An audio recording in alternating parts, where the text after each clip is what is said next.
Salam alaikum. Bonjour les gars. Tay capitaine Ibrahima Traoré laa leen indil gaan bu xamante ne amul complexe ci digg tubaab bu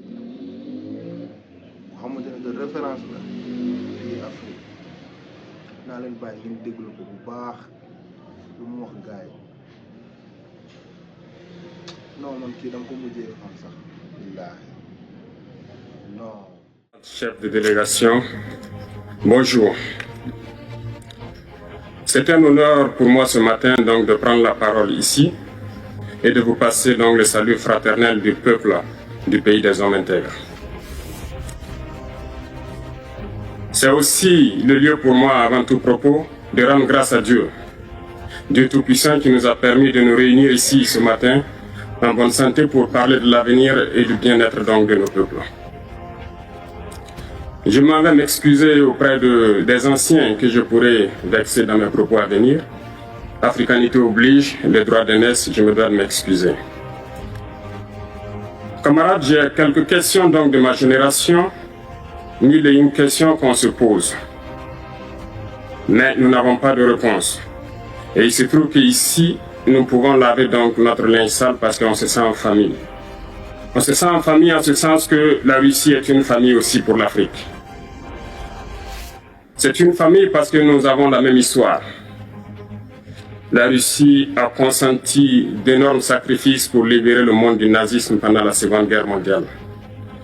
Les peuples africains, nos grands-pères, ont été déportés de force aussi pour aider l'Europe à se débarrasser du nazisme. Nous partageons la même histoire en ce sens que nous sommes les peuples oubliés du monde. Qu'ils soient dans les livres d'histoire, dans les documentaires ou films, on tend donc à balayer le rôle prépondérant qu'a joué la Russie et de l'Afrique dans cette lutte contre le nazisme. Nous sommes ensemble parce que actuellement nous sommes là pour parler de l'avenir de nos peuples, de ce qui va advenir demain, de ce monde libre auquel nous aspirons, de ce monde sans ingérence dans nos affaires internes. Nous avons les mêmes perspectives et je souhaite que ce sommet soit l'occasion donc de pouvoir tisser de très bonnes relations en vue d'un meilleur avenir de nos peuples. Les questions que mes générations se posent sont les suivantes, si je peux me résumer, c'est de ne pas comprendre comment l'Afrique, avec tant de richesses sur notre sol, avec une nature généreuse, de l'eau, du soleil en abondance, l'Afrique est aujourd'hui le continent le plus pauvre. L'Afrique est un continent affamé. Et comment se fait-il que les chefs d'État traversent donc le monde à mendier? Voici des questions que nous nous posons et que nous n'avons pas de réponse jusque-là. Nous avons l'occasion de tisser de nouvelles relations. Et j'espère que ces relations puissent être les meilleures pour donner un meilleur avenir à nos peuples. Ma génération me charge aussi de dire que, par ce fait de pauvreté, ils sont obligés de traverser l'océan pour essayer de rallier l'Europe. Ils meurent dans l'océan. Mais que prochainement, ils n'iront pas traverser parce qu'ils viendront devant nos palais pour chercher leur pitance quotidienne.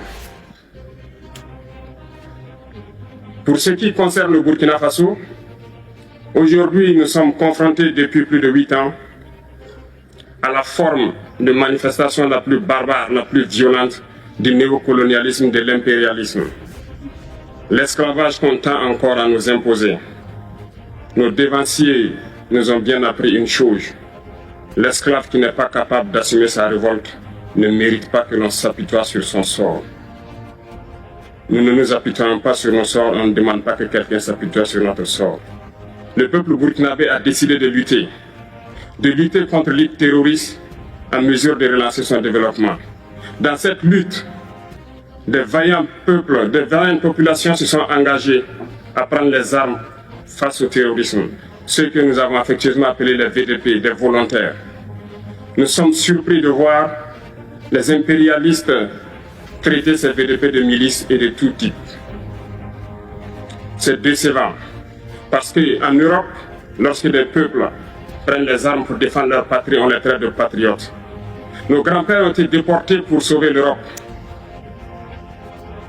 Ce n'était pas avec leur consentement, contre leur gré. Et bien au retour, on se rappelle bien qu'à Tiaroy, lorsqu'ils ont voulu revendiquer leurs droits élémentaires, ils ont été massacrés. Cela ne fait rien donc.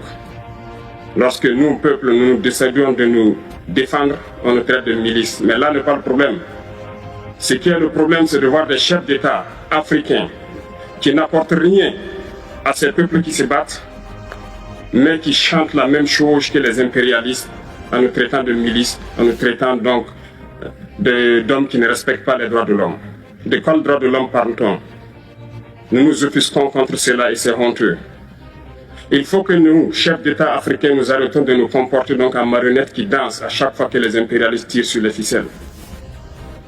Hier, le président Vladimir Poutine a annoncé donc l'envoi des céréales en Afrique. Nous sommes bien contents. Nous lui disons merci pour cela. Mais aussi, c'est un message passé à nos chefs d'État africains. Parce qu'au prochain forum, nous ne devrons pas venir ici sans avoir assuré, pour ceux qui ne connaissent pas la guerre, l'autosuffisance alimentaire de nos peuples.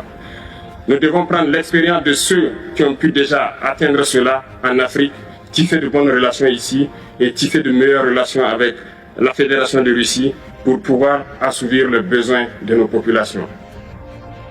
Je ne serai pas peut-être long, le temps est imparti et très court. Nous sommes obligés de nous arrêter à un moment donné. Mais je voudrais terminer en disant que nous devons donc rendre hommage à nos peuples qui se battent. Gloire à nos peuples, dignité à nos peuples, victoire à nos peuples. La patrie ou la mort, nous vaincrons. Merci, camarades.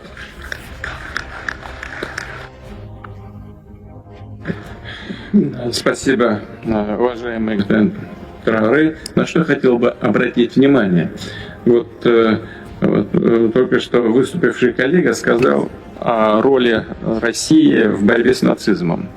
Je tiens à attirer votre attention au fait que cette lutte qui a été menée par l'Union soviétique, par la Russie, dans les intérêts du monde entier, pour libérer les gens du nazisme, la lutte contre l'apartheid, contre le colonialisme, n'est pas menée dans les intérêts africains uniquement. Cette lutte mène à des résultats qui améliorent les situations dans le monde entier. C'est le monde entier qui en profite. Dans ce sens, je suis d'accord avec M. Traoré. Ça rappelle ce qui s'est passé à l'époque soviétique, la lutte qu'a menée l'Union soviétique, la Russie, s'inscrit dans cette lutte de tous les peuples pour les libertés. Je donne la parole au président de la République du Cameroun, Son Excellence Paul Biya. À vous la parole, Monsieur le Président. gars yi gis ngeen déglu ngeen capitaine Ibrahima Traoré le gars macha allah jaare bu ñu bëri woon fii non Afrique dañuy développé force sa gaan bi tiitul benn yoon tiitul ko kanam tubaab yi vraiment aca capitaine force à toi et respect